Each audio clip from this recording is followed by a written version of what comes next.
Hello and welcome to the Seahawkers podcast. I'm your host, Brandon Schultz, and I am joined by my good buddy who, it looks like he's drinking clear liquid, but with that green screen, you just never know. How you doing? My good buddy, Clinton Bonner. I'm doing great. This is me. Look, nothing goes down like a ice cold Zima on a Friday night, Brandon. So the Z is for zesty, my man. Zima's all the way. Zesty Zima getting started here on a Friday night. You know, if there's anything going on, it's not that important because you are right here. We've got people in the chat. We've got James Stradley. We've got Marlon. We've got the 12's house saying during this broadcast, you can support the page by sending stars, a digital gift that helps me earn money. And yeah, we're hanging out with the 12's house. We're out on Facebook. And we've got a little partnership with them where we're streaming our show out to Facebook. So a big thanks to them. Big thanks to Jason Turner, who is hanging out with us as well. The Snail, one of our members. Dogzilla Monster. Lots of members. We got lots to talk about on this Friday night, Clinton. We've got Seahawks news, and we've got a little topic that you've got lined up. Yeah, absolutely. And also, Brandon, my alma mater and your alma mater are duking it out right now in the NCAA March Madness, Oklahoma versus UConn. So that's just to show you how dedicated we are to the Seattle Seahawks, that this is happening in the background. I'll have one eye over there, but my whole heart will be on you, Brandon. I will have zero eyes on the basketball game. All of my attention is focused right here. I'm not even rocking my OU gear, and I see you aren't rocking your UConn gear either. So it shows. Oh, there it is. It's your buddy on the Husky. My buddy Vinny on Jonathan the Husky, right outside Gamble Pavilion. Definitely not illegal activity. There are no signs saying that you cannot ride that beautiful, beautiful creature. I tell you that much. So, not yet. All right. So, other than college basketball, the March Madness tournament. We got some Seahawks news to talk about, Clinton. We do. There's plenty of things, man. There's some signings. There was even some Brock Purdy news floating out there today, Brandon, that we could touch a little third rail style, but there's lots out there. And I think we should, as we get going tonight too, I think we should just remind folks out there that, hey, we'd absolutely love you to subscribe. That'd be fantastic. The likes, the subscriptions are great. We crossed 5,200 this morning. So we are churning above that now, which is really, really sweet. And I think one more reminder, hopefully they can see that whole QR code there. It's supposed to be all available, but we will be live at the Clearwater Casino on April 24th. And y'all are welcome to come join us for the Seahawks draft party hosted out in Suquamish out there. Earl Thomas will be there. Julian Love will be in attendance. And the Seahawkers podcast will be live streaming on day one and day two. But day one is the party. Brandon, have you picked out your wardrobe yet for the party for day one? No, I haven't even ordered the t-shirts yet, which is what I'm supposed to do. So, it's still a little ways out. We still got over a month. Yeah, we got a little over a month. That is absolutely correct. And yesterday I did a little Han Solo, wrote a little solo, Brandon, and we did a little dive into.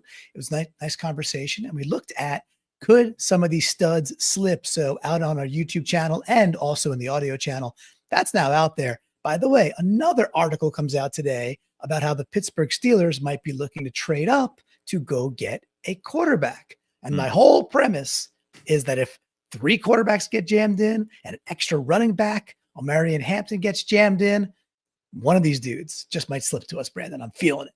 Hey, if teams keep trading up for quarterbacks, we're going to find ourselves in a situation similar to last year, except these teams are going to end up with a lot worse quarterbacks than last year. And if the Steelers do that again to get like a Pickett level quarterback, I don't know what to tell them, but you do you, Pittsburgh. What can I say?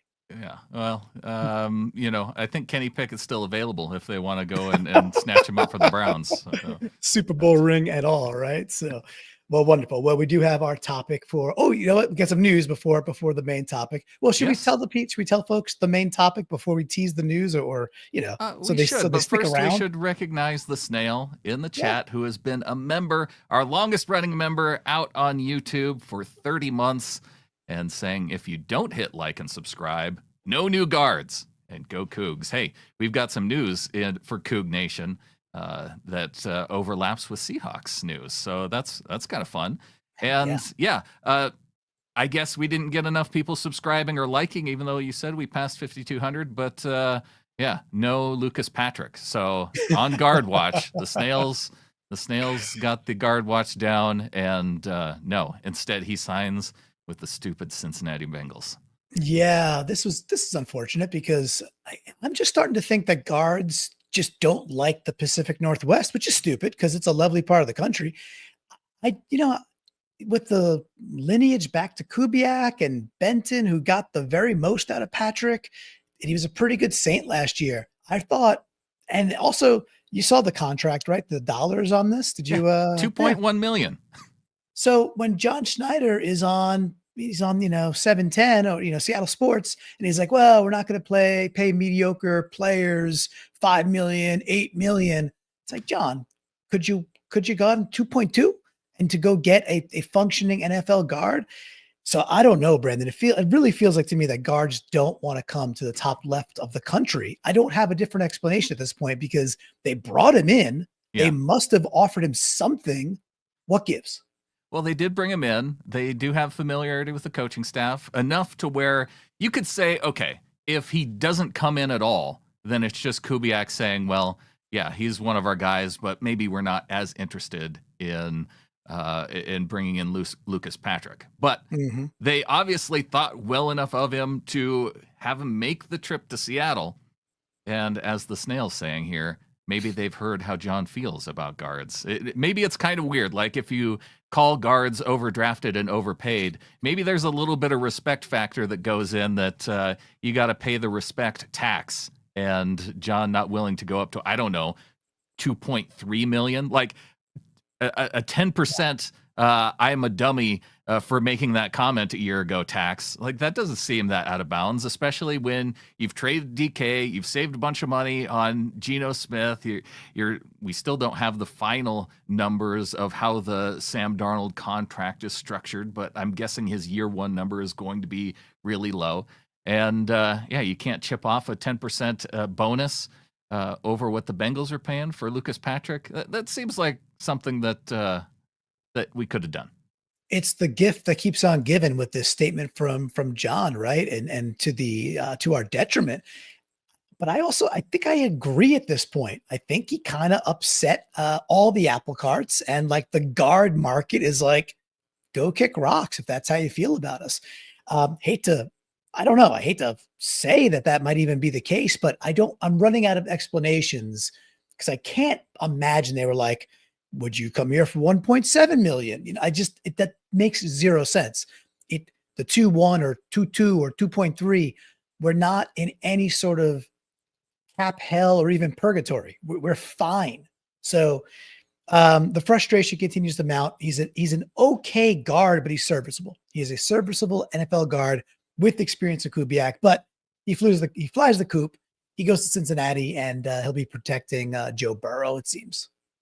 And I could maybe see the Bengals being a slightly more intriguing destination if, I don't know, you were looking to win a championship in the next year. If I'm looking at the Bengals and I'm looking at the Seahawks and saying which one am I more likely to win a championship with, it'd probably be the Bengals.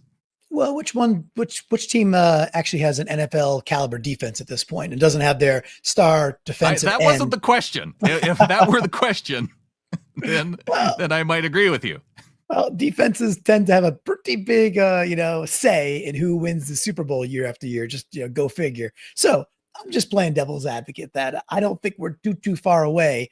I'll make the same argument I made last year that, a quarterback of Geno's caliber and now a quarterback of Darnold's caliber can win a chip. And with that, there's, I don't know, Joe Burrow he's either way is upper echelon. Joe Burrow is really, really good. And I like him a lot. Should have beat the Rams. That would have been really cool. But what could you do? I know you're a wide receiver aficionado. We'll probably get to some of that too. But if we're picking the team that has the better pair of wideouts, Cincinnati's making a pretty good case right now. So, yeah. All right. Well, we do have one topic that is kind of planned as we get into our news. We do have more news, lesser news, but it's one of the things that became apparent kind of as we've gone into this offseason is that John Schneider perhaps had a plan, or depending on what you think, maybe he was really good at pivoting and making something happen with DK Metcalf and Geno Smith on the way out. And we wanted to offer our thoughts on that as a topic, and also get some of the thoughts from chat as well. So yeah, we're gonna get to that, but as we mentioned it, Clinton, we do have some signings, and we've got Washington legend River Craycraft, I believe from Wazoo, Washington State University. So he is coming back to Washington. Him, Cooper Kupp. We're going with all former Washington guys. Jermaine Kearse, sit by your phone. Maybe you're coming back too. But we've got Josh Ross signed and coming back as our Seahawks linebacker, and then a new safety as well coming from Cleveland. Yeah, we may have lost a guard to Cleveland, but we're going to take one of their backup safeties and bolster our special teams with DeAnthony Bell. And one of the ways to gauge this, because none of us watch Browns special teams, but you go and you look out at the comments, and some of Browns fans are saying, oh, well, he was a pretty good special teamer for us, and we're going to be sad to see him go. So that sounds like good news for us. Yeah, I'll take the center square here as the start. I think it's the most important signing of the three, or potentially the most important signing of the three. Because as you and Adam talk about all the time, special teams matters. And last year, our special teams struggled at certain points, for sure. It had been a kind of a staple throughout the Carroll era that it was really good and very sound, and seemed to slip maybe the last year or two under Carroll, along with everything else defensively. And it was okay last year. Not great, not stellar by any means. And if you just go out, on Twitter, there's Browns fans who are like, we're going to miss DeAnthony Bell, like, just because he's a very solid special teamer. So if he can come and compete for the safety position, Rayshon Jenkins played something like 35% of the snaps when he was healthy last year, during an average game. That's not insignificant. So he'll get a crack at being safety number 3. That's cool. And if he's a plug and play special teamer and he can really bolster that, and he's just making tackles out there, being very sound, I'm all for it. The other two, I don't really have much. When I say I don't have much, I have nothing really for the two flanks here. It's fine. They're small moves, and we'll see if they pay off, but I'm not going to get any more excited about those. Yeah, Jarek Reed going to be competing for one of those safety spots as well. And with Kayvon Wallace, also a free agent. Yeah, it made sense to have some additional depth at the safety spot. So it's a depth signing, but we need those too. We need special teams. Speaking of special teams, I think River Craycraft has some punt return experience in him. And we haven't had a really dynamic punt returner. Not that Craycraft, I would expect him to be dynamic, but serviceable. And that we haven't had that either. So as long as River can come in and hold on to the football when it's punted to him, Brian Walters style, then maybe that's all we need sometimes. Oh, Brandon, remember that stretch last year where that game where we just kept fumbling kickoffs? That was so bad. You kind of put it out of your mind. You're like, how did that happen? Like, what is happening? That was actually the Jets game, right? So me and Wilson were at that game in the Meadowlands at Lumen East Rutherford until we turned it back around with the great fortune of Leo Williams getting his big paw on the Rodgers, Rodgers kind of a little dump over the middle. Wow, that was a really, really rough time for our team there. So yeah, if you could help us stabilize that, I'm all for it, man. Absolutely. All right. Well, getting to our topic tonight. We're going to be talking about Clinton. Explain it again. What did you have in mind for this topic tonight? Yeah. So in general, as things have unfolded, and as I watch Schneider go on all the shows he goes on, and you hear DK talk about things, and you hear Geno talk about things, like I kept hearing different pundits and different Seahawks podcasters, et cetera, basically just saying like, oh, given all the cards, number one, John played his hand either pretty well or very well, or maybe not so well, whatever. But this assumption that this happened to John and that this was not the plan, Like this was not that. No way was this the plan. And I just want to question that. I want to poke at that with you, Brandon, and say, are we sure? Like, given the evidence before us, and we could walk through some of that tonight, are we confident this actually was not the plan in year two for a new coach, and year two with really the first full off season without Coach Carroll here, because last one was a bit of a scramble. And I'm curious to hear what you have to say, because I'm a little conspiracy theorist on this one, thinking that I don't know. I think he might have done a lot of these moves quite on purpose, but I want to talk about it. Well, I suppose for one, it depends on if as far as tampering goes, what you feel like the line actually is, and how much the discussions go on with general managers and reaching out to players and reaching out to their agents in advance. Because we did hear from Cooper that Ernest Jones reached out to him, that JSN reached out to him. They had a connection.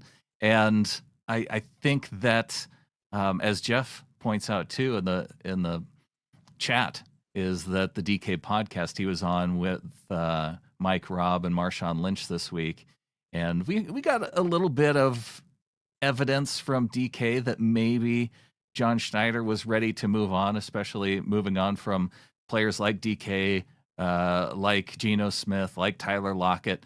It seemed to DK that it was kind of in the plans, just based on my read of him and what he said in the episode and what he said about his feelings, kind of how with them being the more veteran guys, with them being the more Pete type guys, that maybe they saw themselves a little bit as outsiders compared to some of the rest of the team that were relatively young, because they had come up through the Pete Carroll era and they had this type of mindset. And I've had this too, where I've been in a culture where it was really like, it was a great team culture. You really believed in what the boss was saying.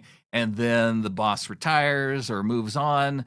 And then you got somebody new at the helm, and your mind just, it can't get out of that space of like, okay, all of these things that I ingrained in myself from this previous culture, it's different now, and I'm having trouble squaring those two things. And so I sensed that a little bit in what DK was saying to Mike, Robb, and Marshawn on the Get Got podcast.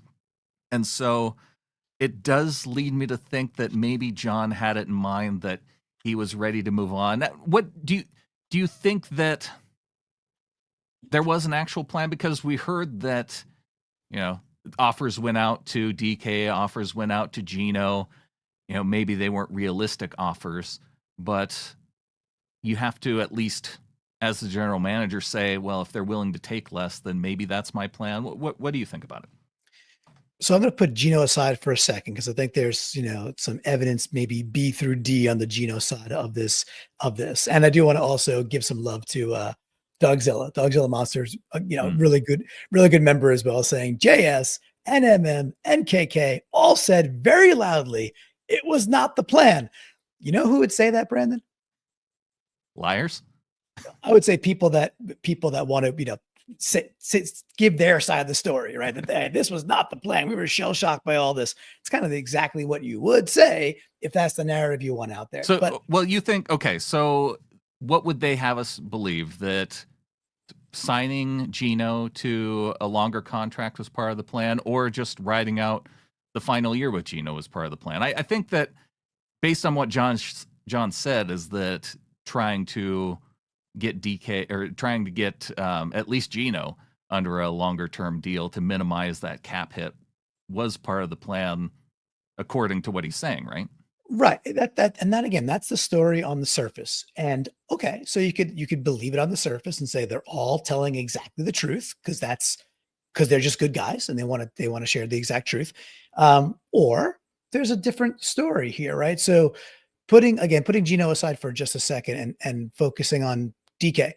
So DK goes on the Get Got pod, right? So like you're talking about, and he gives a pretty good description of what's going down and how it really impacted Lockett.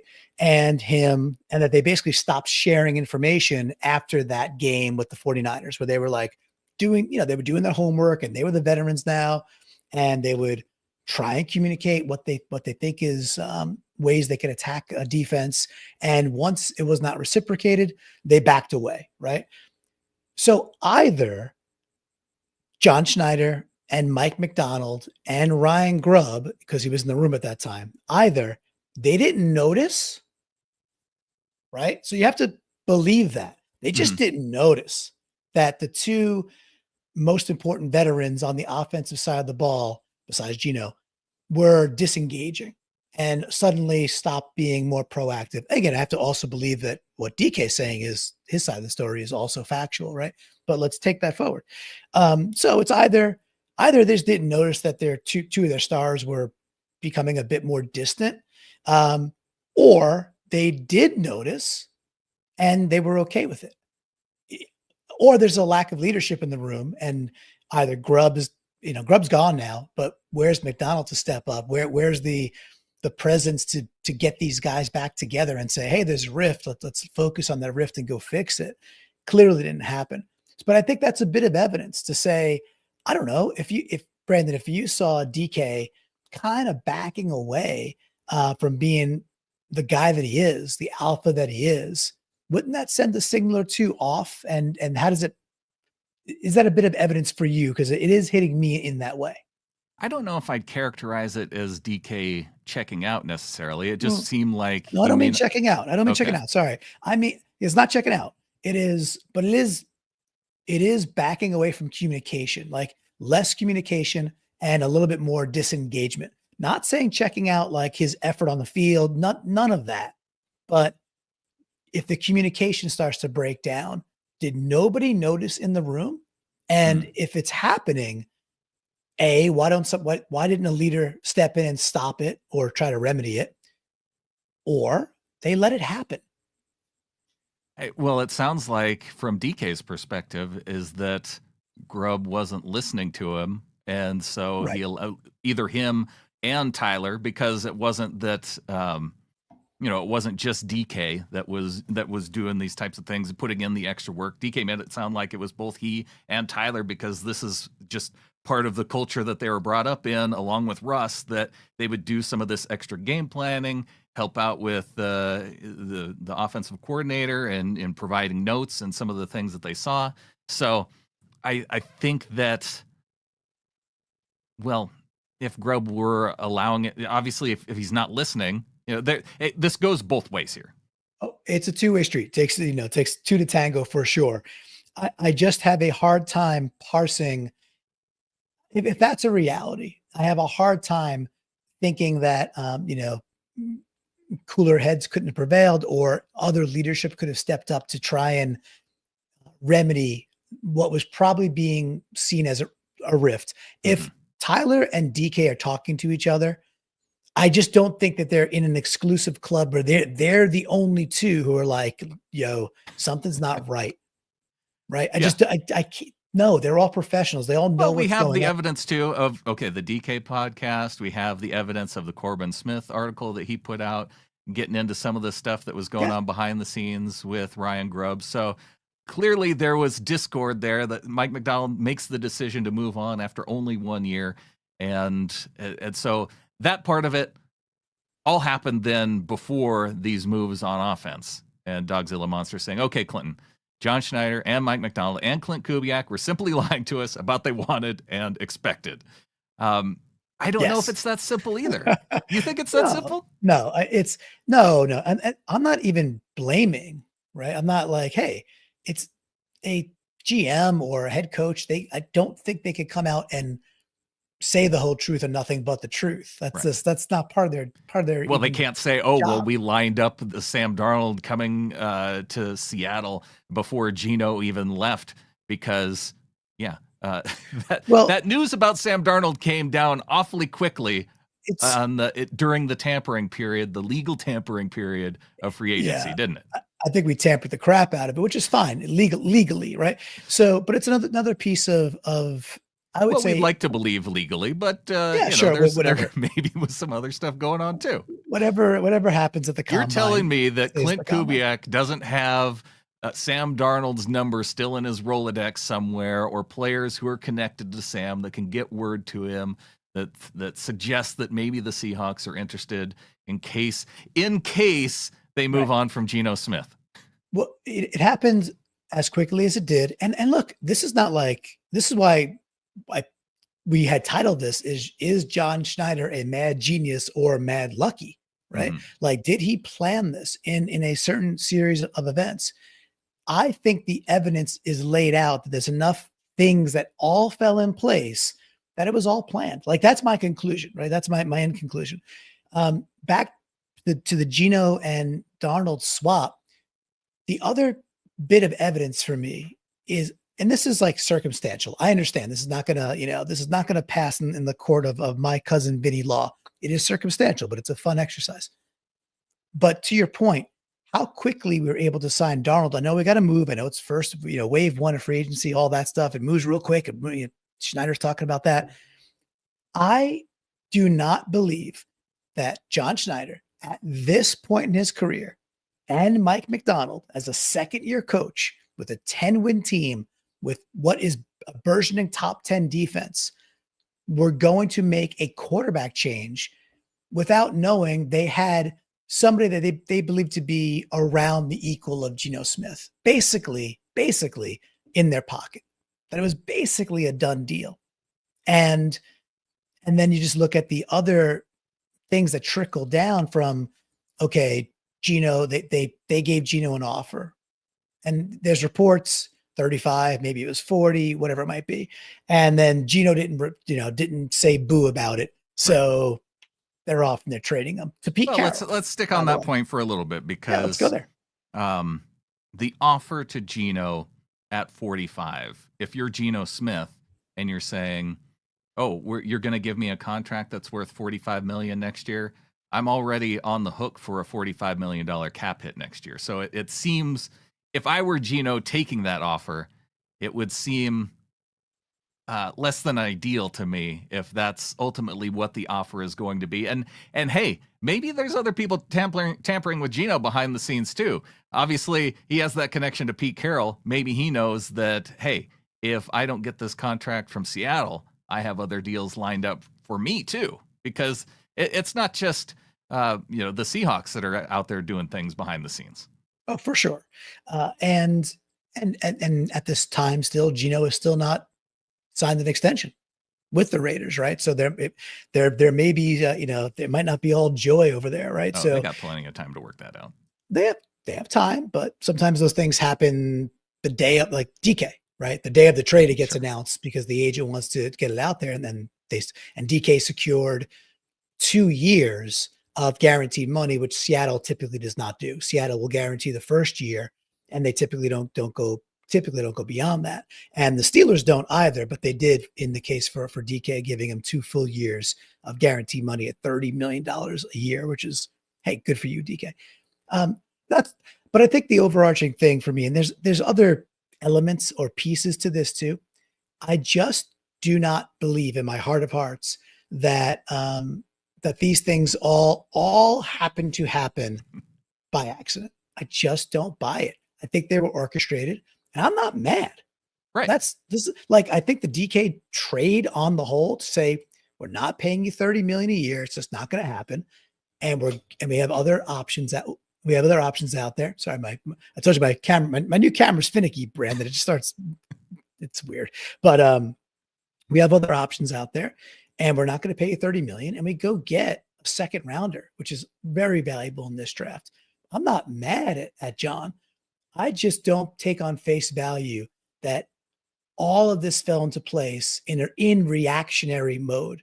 And by the way, Brandon, if that is true, it wasn't Snail, it was who was Doug Zilla, right? Yeah. If everything they said was true, then I think it's one of the most genius strokes of GMing we've seen in a very long time, to then go get Reed back on a very friendly deal, to get Ernest Jones back on an extremely friendly deal, to bolster the defense with DeMarcus Lawrence, which I bet will end up being a pretty darn friendly deal overall for us as well, to replace with Kupp, to get a second and third rounder, to go get Darnold day of with a very team-friendly contract. If all those things happened and he reacted to all those things in real time, it's actually an amazing job.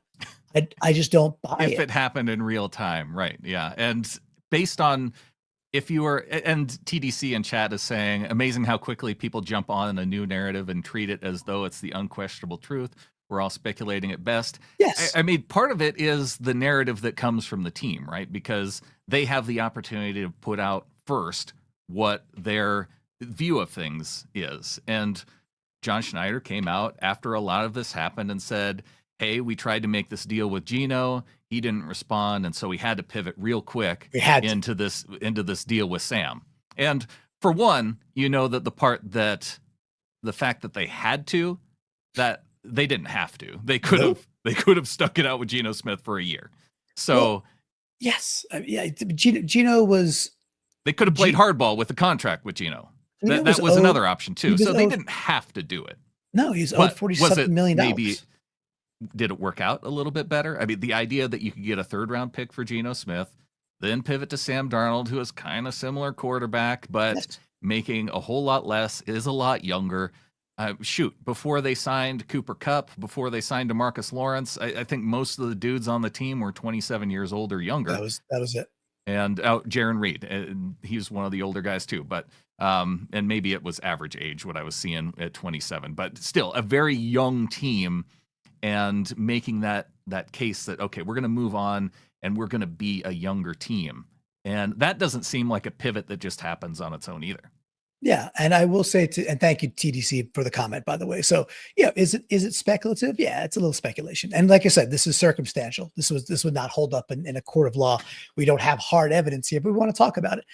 I would also say to TDC and everybody out there, it's like, look, if we went out there and we had a new guard to talk about, or something like that ilk, we'd be talking about that. But right now we're waiting. So we thought this would be an entertaining topic for sure. Yeah, and Ryan 911 in the chat saying they could have played hardball with Geno, and Geno could have sat out. That's another option too. No. It's an unlikely option, but I mean, if we're thinking of possibilities, that is a possibility to consider. 1% possibility, and we love Ryan.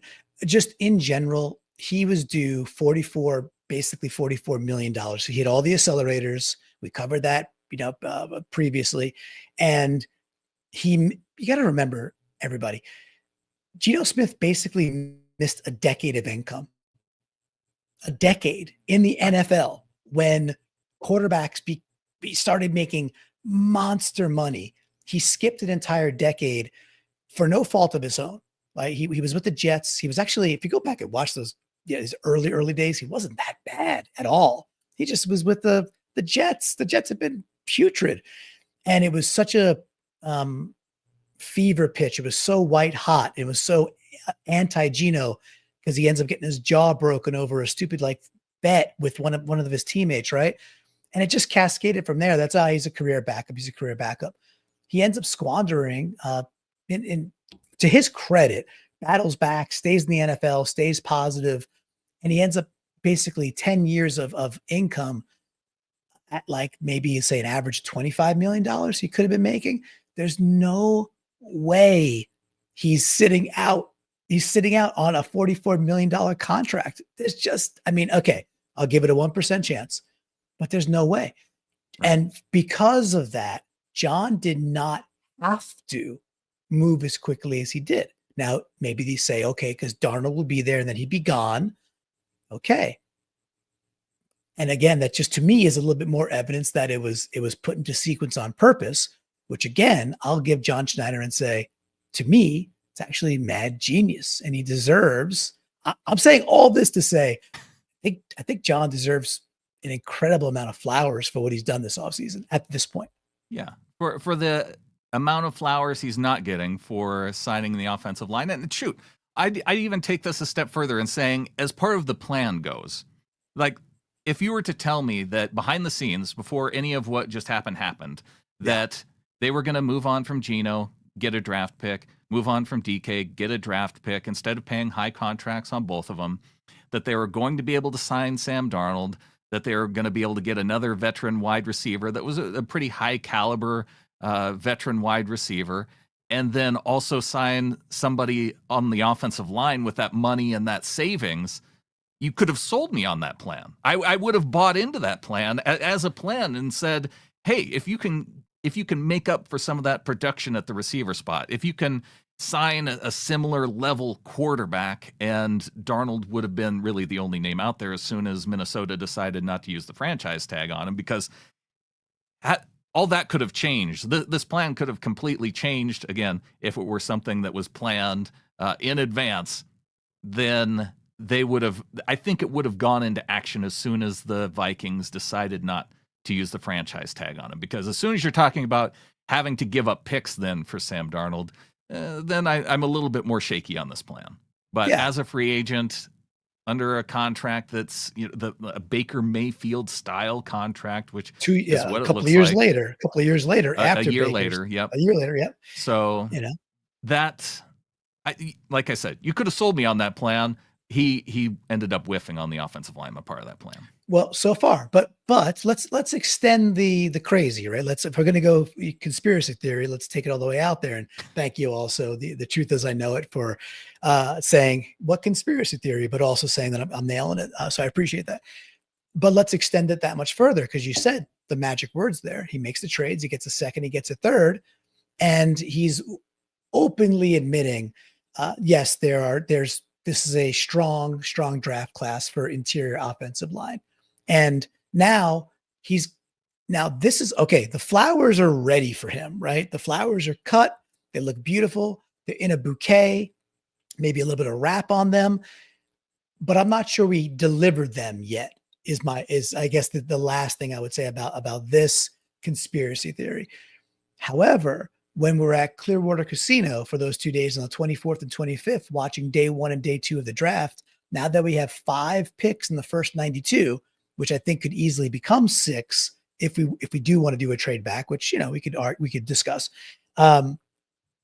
If he finishes the job, if you will, like if it was the plan all the way through, and then he goes and gets at least 1 starter, potentially 2 starters that are guard centers, or 2 more guards, et cetera, then I think the bouquet gets that much bigger. I think you throw all the roses at him on stage and you stand up and clap and say, you pulled it off. Like, this is an amazing, amazing coup that I just don't think was reactionary. I think it was set in motion, and I think it was expertly strung out, because the evidence leads me to that.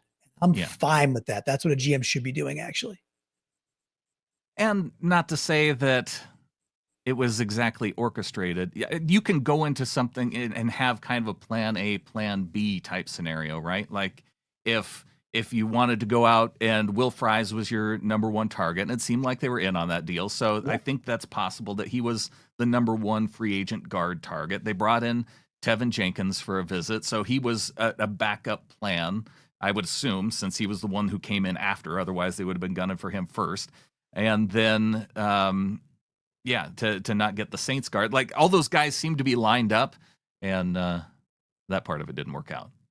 Yeah, I agree. There's a lot of variables out there too, right? You can't control every lever. And I love this from Doug Zilla. You know, the secret master plan theory is hilarious. Love you guys. But she needs to switch channels for a moment. Look, love you too, Doug Zilla. Thank you so much. It's fun. It's are you promoting this as a master plan, or are you promoting it as they at least line things up in case certain things were to happen? The way it's all unfolded, I think it was all on purpose. Mm-hmm. You look at the end result and you go, really? Did that all just fall into place? Now, maybe it did. I'm not here to say, I'm not irrefutable, right? It's like, I'm not going to sit here and be like, oh, there's no way that's possible. Of course it's possible. I might be wrong about this. So Dougzilla, I might be wrong, but however, my spidey sense is tingling, and I think it's fun to talk about, because It's our GM. And how wily is he getting? He's remaking a team while going like, 112 miles per hour with a defense that's projecting to be probably top 10, maybe top 7, top 5. And he's reshuffling the deck in real time. It just takes some balls, and it takes I don't think it's luck. I just don't think it's luck is what it boils down to. Because the other side is like he just keeps getting lucky. I don't buy it. I don't think I would subscribe to the luck element of it either, because that would suggest that he didn't have even a backup plan. And so that's why if I were to say that it were all planned, then I would at least go into it with the idea, well, he obviously had some sort of backup plan in case things didn't work out. Like I'm still open to the idea that maybe Geno, like that they still had it in their idea that they could have extended Geno for a couple more years, maybe extended DK. The DK contract that he got from the Pittsburgh Steelers, it was essentially 2 years, $60 million guaranteed, and John not doing 5-year contracts, like that part of it. The idea of guaranteeing $60 million to DK over the next couple of years, like that doesn't seem outlandish. That they could have found a way to make something like that happen, to make Geno's contract more palatable. Like they could have found a way to do that and then still had money for some of the free agent parts. But I think it does, as someone who was very much team tear it down at the end of the year, this way seems like a better plan to me, right? Yeah. Because your time horizon is greater than just the next year. Now you have a much younger team. And even the Cup thing, the parts of it for the tear it down mode that bother me a little bit are the Cup signing and the DeMarcus Lawrence signing, because then you're bringing in 2 veteran guys, and are they here for like the win now type thing? And then I got to thinking, oh well, you with that veteran leadership that you're losing with Tyler Lockett and DK Metcalf, and you look and you just listening to Cup in his interviews and recognizing like he has a lot of receiver experience that he can really help out a lot of these young receivers like JSN now. Like they're going to miss that with losing Tyler and DK. They gain some of that back now with Cup on the roster, and then adding to the defensive line too. A lot of the young guys, you got Lawrence there too. So great words there. And to circle it back to the DK interview with Mike Robb and Marshawn, the idea that, okay, that experience evaporating from the room, them withdrawing themselves, not on the field, but withdrawing themselves as leaders in the room. Again, just another piece of evidence to be like, all right, we're gonna bring in other people that we think will just fill that right away. And you mentioned, you talk about Cooper Kupp there. I think he can and will do that job. Hopefully he just stays healthy, because I'm all for the possibilities of what this looks like in those condensed formations and these boots and these rollouts and the 12 and 13 personnel, even if it's 13 where Kupp is a de facto tight end for a play or two, because they could do all sorts of stuff there. It's really, really just there's a lot of combinations you could do in the Kubiak offense. All that being said, I think it's just another piece of they did know that DK was withdrawing, and it was evident that he was not effort wise. I think DK gave effort 100% every single time on the field. I truly do think that, because to me, again, the evidence screams he never shortchanged his teammates. But I think they fully realized he was stepping away as a potential leader on this team, and they had to make a change. So I think, the things you just said there are just another piece for me that lead to it. Yeah, I mean it. And like you said, I don't think I never thought it was team tear down. I guess, well, that's not true. I think for a few moments on Twitter, I was like, oh my gosh, they're really tearing it down, like actually tearing it down. But even that to me, Brandon, one last piece of evidence is like, I could look back now, right? Hindsight being 2020 and be like, oh, it was never tear it down. It was just this masterful swap that he was going to pull off. And now they're back going for it again, because I don't think, just division wise, very, very quickly, the Cardinals, I think, made a few moves that might be okay, but they haven't done much. Sweat is a nice pickup. Yep. The 49ers, maybe it's a little bit of addition by subtraction. That's giving them the benefit of the doubt. They've lost a lot of talent. That's not always the worst thing in the NFL. And that's, people jump to that conclusion all the time. Oh my gosh, the 49ers got shredded. We were saying the same thing about the Rams, about a year and a half ago. Oh my God, they're done. Well, until they weren't, until they replenished with youth and drafted really, really well. So as people want to cast off the 49ers, and be like, they're done, I'm not there yet. I'm just not there. I think the core is still good.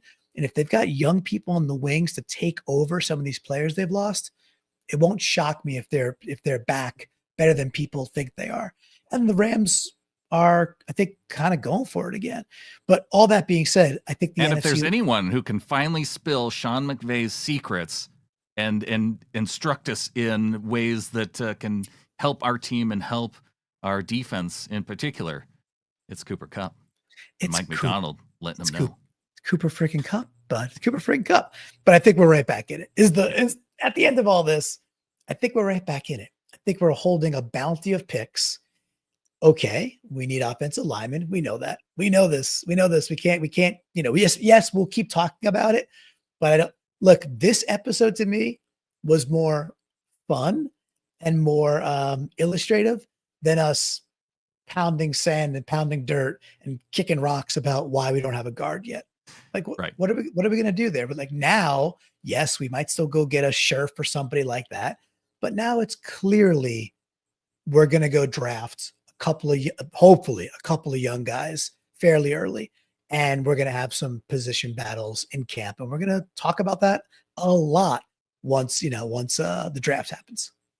We've got Zach in chat saying everyone's been acting like Geno and DK. Walking was John's master plan. He looked heartbroken after DK left. And I wanted to address this by Zach too, because I could empathize a little bit with John Schneider. Let's say it was planned, like you're promoting here, Clinton. Mm-hmm. I think you could still be heartbroken about the idea of not having guys that you've spent time with in the locker room the last few years. Like listening, I genuinely believe that he had a really high degree of respect for Tyler Lockett, and that it really hurt him to have to make that move to cut him. And then also moving on from DK too. I think that the amount of time they spend around each other, it's impossible not to have feelings for guys who you've really connected with over these past few years. So even if it was part of the plan, it can still hurt when you're having to actually follow through on the moves that you may have planned. It could hurt the worst, right? That's when it could hurt the very, very most. And, it could be, when people, unfortunately, when a couple gets to the divorce table, and I'm not going to get too dark here, but like when they get there, that's the plan. They're breaking up, in that case, we're talking about a marriage metaphorically, but that's the moments it could happen. And maybe they're happy it's breaking up, but at the same time, you had a plan for life and it was changed. So you got to think that John Schneider and others that have been there for quite a while, when they were sitting there with DK like year 2, or just after year 1, and being like, holy crap, I can't believe he fell to the second round. I know they felt that way and they felt good that he fell to the second round. They go get him like on draft day. But after year 1 or after year 2, you're sitting there like, oh my gosh, are you kidding me? Who was the guy the Cardinals took? The guy from UMass, the smaller white receiver. Yeah. I know who you're talking about. Oh man, what's his name? Yeah, that guy. And but the Cardinals Starts with an A? yeah, yeah. Nobody remembers him anymore. It's not important. Yeah, The Cardinals receiver. Yeah. Yeah, that Arthega guy. Whiteside went to the Eagles before him. Yes, so it's gonna still be painful because you're always gonna be like, well, what could have been? What could have been? So that's always gonna hurt. So I hear that. I think it's a good point, but I also don't think it's evidence that this last couple of weeks wasn't constructed. It's because once you in your brain, once you make a decision, you're like, the die's cast, we're going this way. You start to have to like mentally shift to be like, okay, well, we made our call.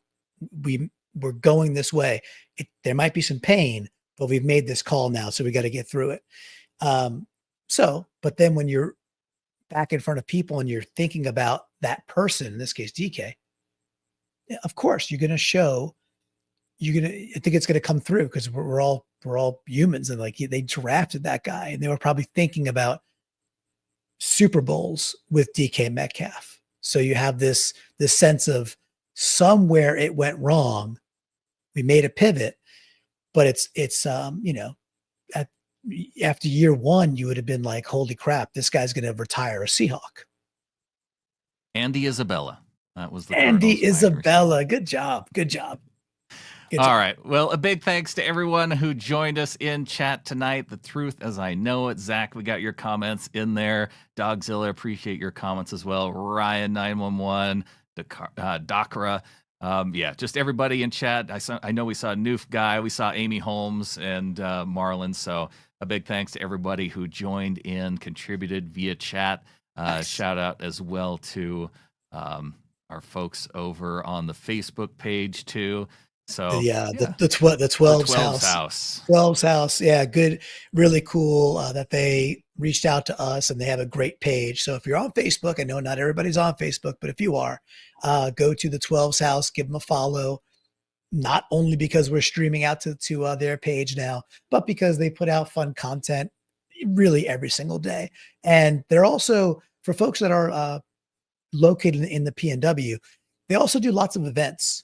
So just things that are happening in and around the area. So if you're into the Seahawks community and you want to be around other Seahawks, they're always promoting things that either they're doing or that friends of theirs are doing that are like hyper local to Seattle and that region. So even for that reason alone, they're doing stuff all the time. So it's a really cool community builder. So we appreciate them. And of course, if you want to help our podcast and help us out, you can help support the show by going to getintheflock.com, and $3 a month, $3 a month and above gets you into our Discord channel, and you can join us there. We chat about all these kinds of ideas there, Clinton, and we're up over 400. We're on our way to 500. So even if you don't want to support us monetarily, you can go to getintheflock.com and you can support us as a free member too. We're on our way to 500 there. That's what we're trying to get up to this off season. So if you'd like to help us out, getintheflock.com. Yeah, the Discord is absolutely a blast. I mean, it's all day. It's if you're working all day, you might want to turn it off for a little bit, but it's such a fun community of 12s that are extremely passionate about the Seahawks. And I would say, Brandon, sometimes some of these conspiracy like theories are kicking around over there, right? We might grab one or two every now and again because the ideas are fun. Turn it off if you have to work. Don't tell me how to run my workday, Clinton. Oh, Brandon, I think with that, there's only one thing left to say. Go Hawks. Go Hawks.